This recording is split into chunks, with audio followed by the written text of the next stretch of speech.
Assalamu alaikum. This is Shaila Akhtar, Assistant Professor English. Today I'm here to have a class for the students of Honors Third Year. The topic of our today's class is Aristotle's Poetics. This topic is included to our course entitled as Introduction to Literary Criticism. So let's start the class. Let's get introduced to Aristotle. Aristotle was a Greek philosopher and polymath during the classical period in ancient Greece. He was taught by Plato, and he was the founder of the Lyceum and the Peripatetic school of philosophy and the Aristotelian tradition. His writings cover many subjects including physics, biology, zoology, metaphysics, logic, ethics, aesthetics, poetry, theater, music, rhetoric, psychology, linguistics, economics, politics, and government. Aristotle provided a complex synthesis of the various philosophies existing prior to him. It was above all from his teachings that the West inherited its intellectual lexicon and problems and methods of inquiry. Little is known about his life. So Aristotle was born in the city of Stagira in northern Greece. His father died when Aristotle was a child, and he was brought up by a guardian. At 17 or 18 years of age, he joined Plato's academy in Athens and remained there until the age of 37, that means until 347 BC.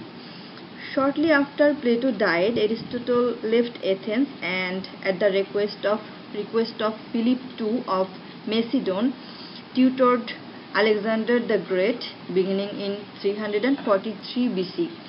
He established a library in the Lyceum which helped him to produce many of his hundreds of books on papyrus scrolls.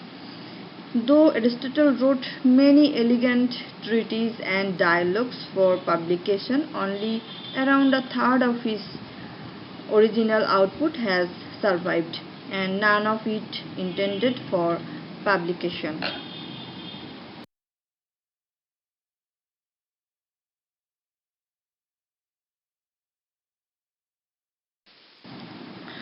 There is a painting here showing the inner side of the Lyceum temple.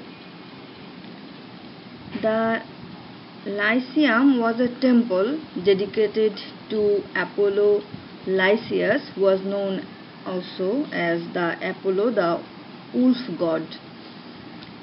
It is best known for the Peripatetic school of philosophy founded there by Aristotle in 334 BC.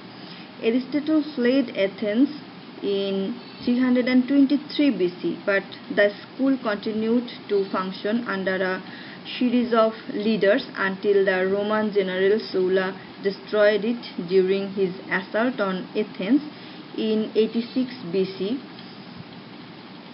The remains of the Lyceum were discovered in modern Athens in 1996 in a park behind the Hellenic Parliament.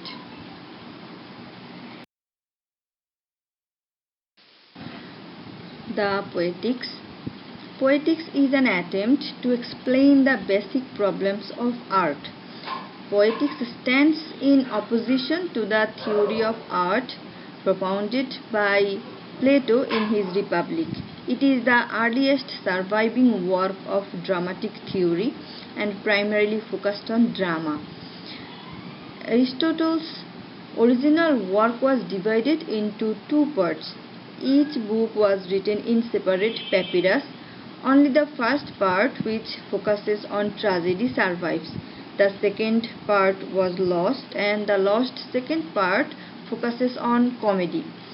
So Poetics is one of the first books of literary criticism and formal expectations concerning tragedy, philosophical treatise to focus on literary theory, and the Poetics became heavily influential on later drama, especially French Baroque theatre. And Poetics is concerned with drama, especially on tragedy.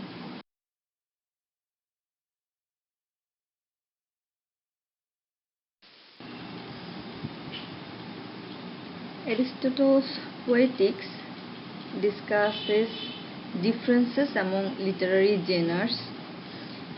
It distinguishes between epic poetry, lyric poetry, tragedy, and comedy. That means the way of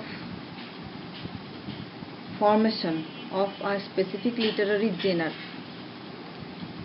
Aristotle's Poetics seeks to address the different kinds of poetry, the structure of a good poem, and the division of a poem into its component parts.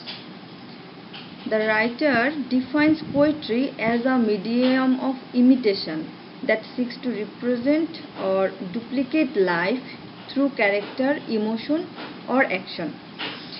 Aristotle defines poetry very broadly, including epic poetry, tragedy, comedy, dithyrambic poetry, and even some kinds of music. According to Aristotle, tragedy came from the efforts of poets to present men as nobler or better than they are in real life, and comedy, on the other hand, shows a lower type of person and reveal humans to be worse than they are in average. And it differs from the others in how it reproduces life using as a medium.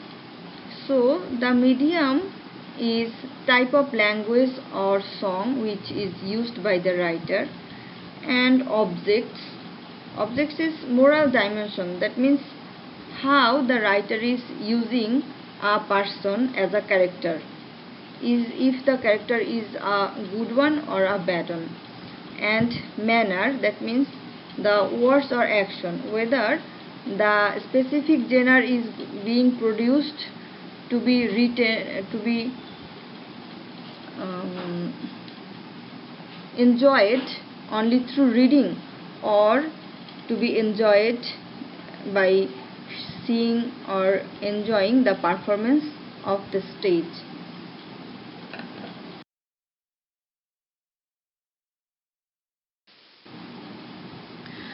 Aristotle uses imitation to differentiate between tragedy and comedy. In tragedy, poets reveal men as better than they are. It is the representation of man as better or of higher morality that we ultimately find in the release at the end of a tragedy.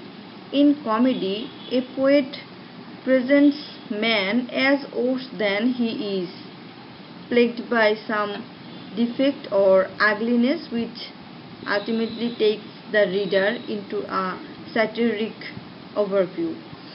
Comedy works in a similar way to tragedy but with opposite effect.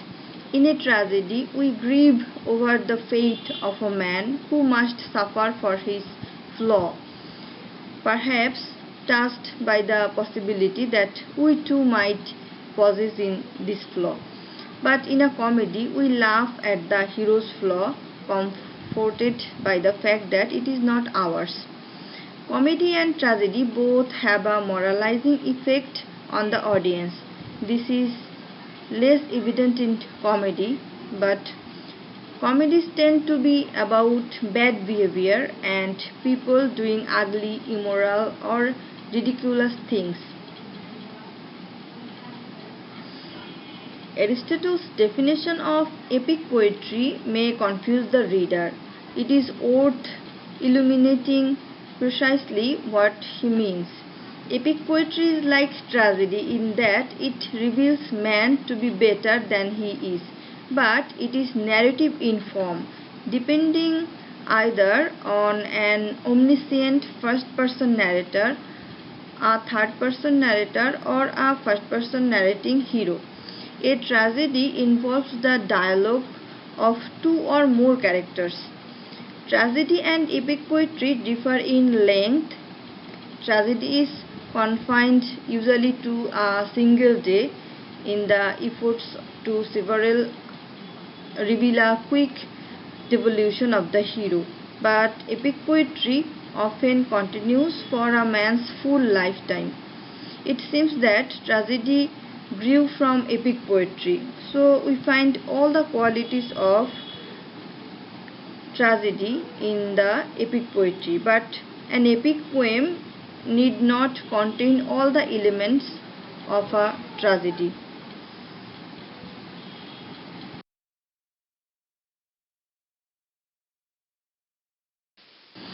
Now let's have some idea about Plato's idealism and Aristotle's thought of poets' innovations and the difference between the thought of these two persons.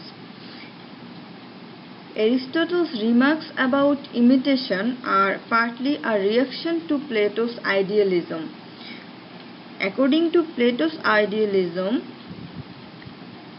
there is an unchanging idea rules above and beyond the corrupted vision of objects and relations that we have in our experience of the world. That means, according to Plato, imitation is the corrupted vision of objects and relations of the everyday life. But Aristotle thinks that genres are dynamic and they develop through the innovations of great poets, and they are not attempts to capture the essence of an unchanging idea.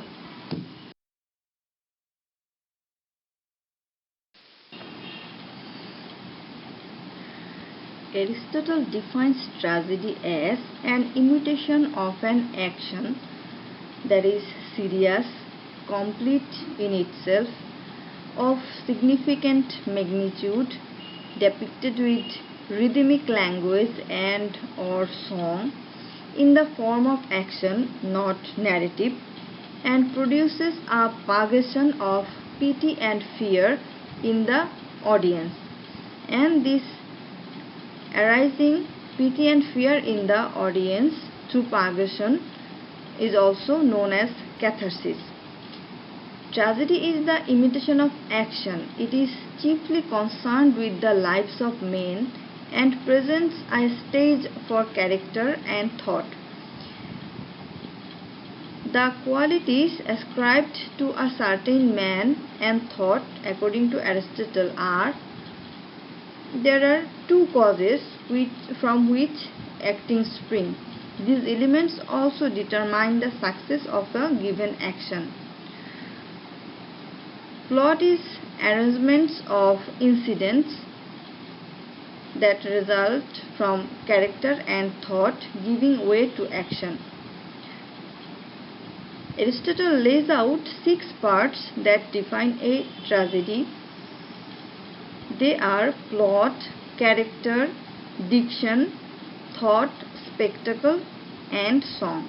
And plot is the most important part of a tragedy for a number of reasons.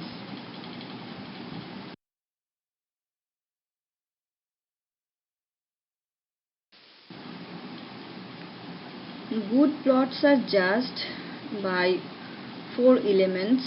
Those are completeness, order, composition, and magnitude. These categories lead in the following section to the famous unities of time, place, and action. Plots should not be particular, that means a characteristic of history. They should hang together by necessity.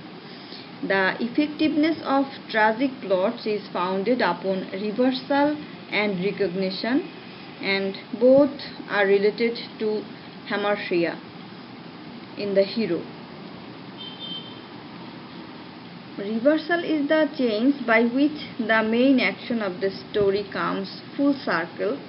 For example, in Oedipus, the messenger who comes to free Oedipus from his fears of his mother produces the opposite effect with his news.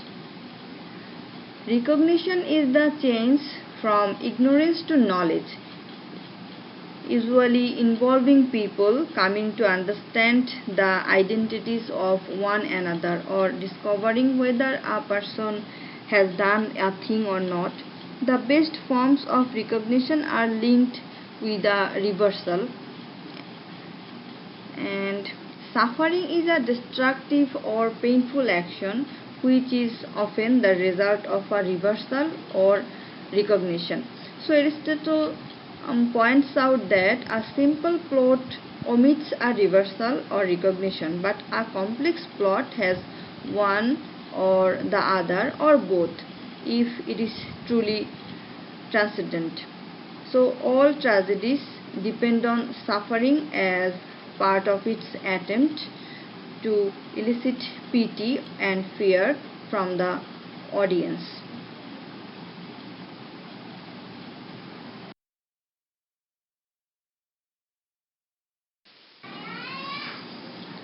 Through this sentence, Aristotle makes us to know the basic law to generate catharsis. Here the writer says, it follows plainly that the change of fortune presented must not be the spectacle of a virtuous man brought from prosperity to adversity, for this moves neither pity nor fear, it merely shocks us.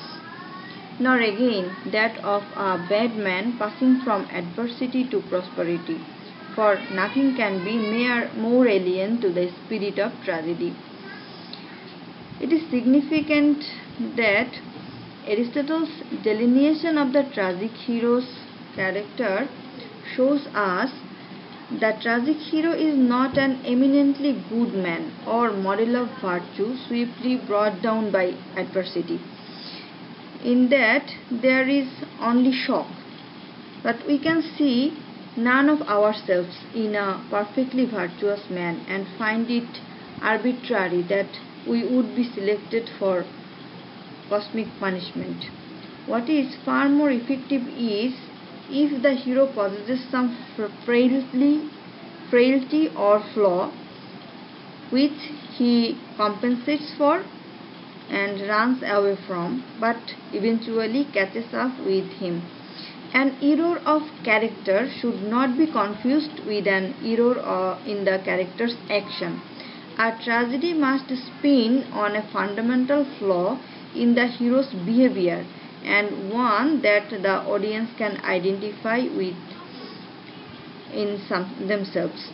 Only through the tragic climax can the hero and the audience find redemption.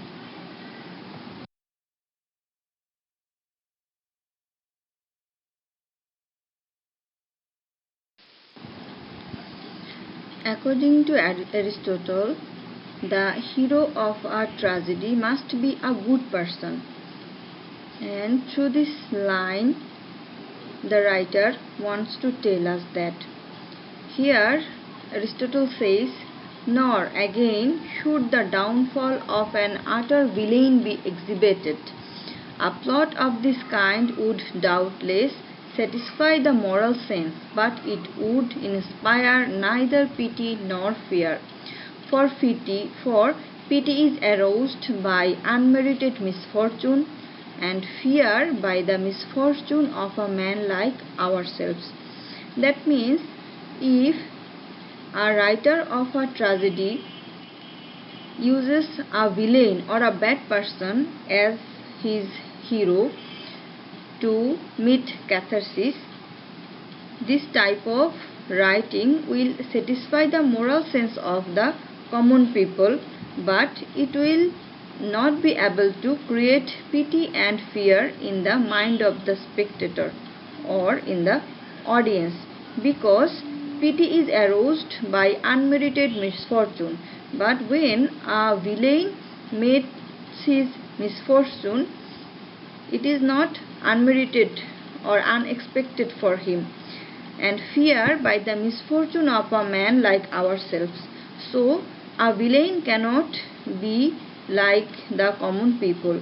That is why, in a tragedy, a playwright must choose a hero from a common person with four qualities. That is, the hero must be a good person, he must be of a well or wealthy family, and he must be a man of consistency, and he must be true to life.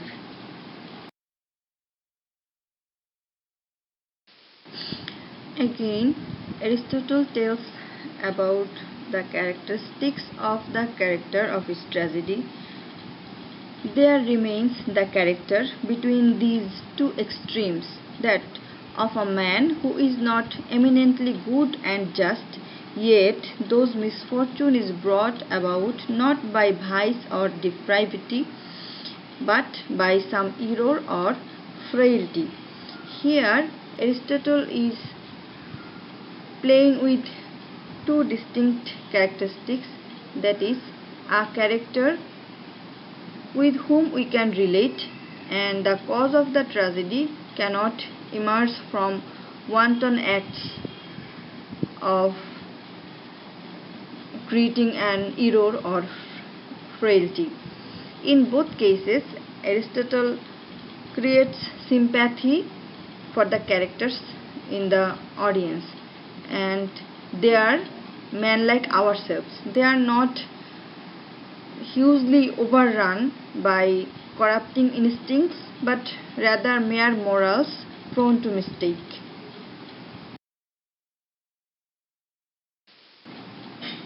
Now, Aristotle summarizes the tragic characters with four conditions. Those are: the tragic characters must be a good person, they must perform actions suitable to their positions, they must be realistically portrayed, and they must be consistent. The concept of realistically portrayed or being true to life is addressed further, and Aristotle points out that a well-drawn character acts out of probability and necessity, not because of some arbitrary traits bestowed upon him by the author. The unraveling of the plot comes from the actions of the plot itself, the inner logic of the chain of events, and the rather than the character himself. And a well-drawn character is simply in service of the plot.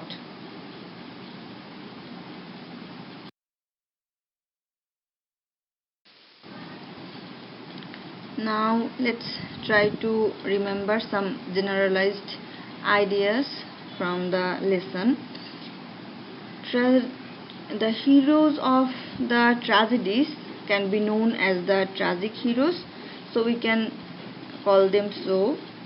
Tragic heroes are flawed and they commit errors of judgment, not because of their evil instinct.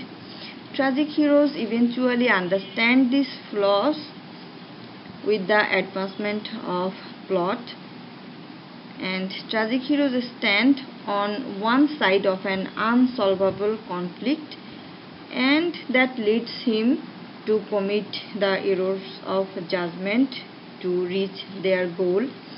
Tragic heroes suffer justly because they do something which should not be done, and eventually they suffer. Literary heroes are complex.